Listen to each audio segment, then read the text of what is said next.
بيكم في قناة فانز عيلة الجمل. قبل ما نبدأ الفيديو ما تنسوش اللايك والاشتراك في القناة عشان يوصلك كل جديد. يلا بينا نبدأ، وهنبدأ بمفاجأة تفرح كل الفانز.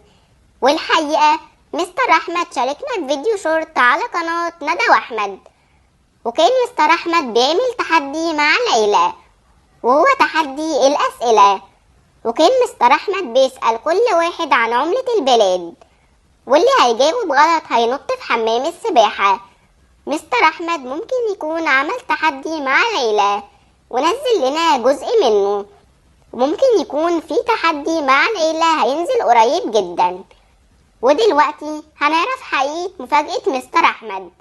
والحقيقة مستر أحمد شاركنا بصورة على الانستا، وكان بيقول لنا ان في مفاجأة بكرة الساعة 4 هتنزل على قناة ندى وأحمد، وكمان كان منزل ستوري على الانستا وكان بيقول لنا تتوقعوا المفاجأة تكون ايه.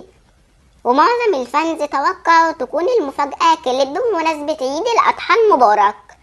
كل سنة وانتوا طيبين يا أجمل جيش، واحنا كمان بنتوقع زيكم يا أجمل فانز. وبس كده نكون وصلنا لنهاية الفيديو، بس ما انتهاش. وسؤال الفانز في فيديو اليوم هو: بتحبوا عيد الفطر ولا عيد الأضحى المبارك؟ اكتبوا لنا في الكومنتات علشان هنطلع تعليقاتكم في الفيديو الجاي. وبس كده وصلنا لنهاية الفيديو، هسيبكم مع تعليقاتكم. سلام.